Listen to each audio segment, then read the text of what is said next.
Hey, food lovers, welcome back to my kitchen, where today I've got something absolutely mouth-watering for you. Fennel and taleggio gratin. This isn't just any gratin, it's a symphony of flavors that's gonna hit all the right notes. Let's dive in.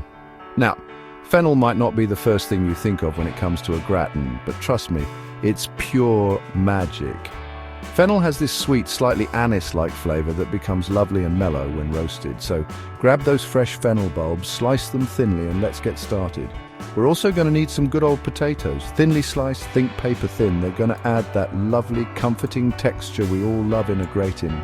Don't rush this part. Take your time to slice them evenly. It's worth it. Next up, taleggio cheese. Taleggio. This Italian cheese is creamy and has a distinctive tang. It melts beautifully, creating this luscious, gooey layer that's simply irresistible. Pro tip, leave the rind on. It adds extra flavor. All right, let's talk thyme.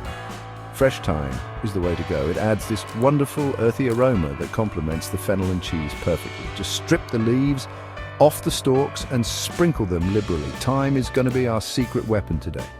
Now let's assemble this beauty. Start with a layer of potatoes at the bottom of your baking dish, then add a layer of fennel. Sprinkle over some fresh thyme and a generous handful of grated Parmesan. Repeat these layers until you run out of ingredients, making sure you finish with a good layer of taleggio cheese on top. Before we pop this in the oven, pour over a bit of cream. This helps everything meld together beautifully and gives it that rich, indulgent texture we're after. Season with salt and pepper, then cover with foil. Into the oven it goes. Bake at 180 degrees Celsius for about 45 minutes, then remove the foil and bake for another 15 minutes until it's golden and bubbling. The smell? Oh, you're going to love it. While that's baking, let me tell you a little story. The first time I made this gratin was for a friend's gathering. Everyone took a bite and just stopped talking. You know you've done something right when the room falls silent. It quickly became everyone's favorite. I promise, this will become a staple in your kitchen too. All right, our gratin is ready. Let it cool for a few minutes. I know it's hard to wait, but trust me, it's worth it. Look at that golden cheesy top. Isn't it just perfection?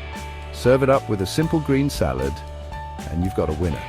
So there you have it, a fennel and taleggio gratin. That's going to be the star of your next meal. Give it a try and let me know how it goes in the comments below. Thanks for watching and happy cooking.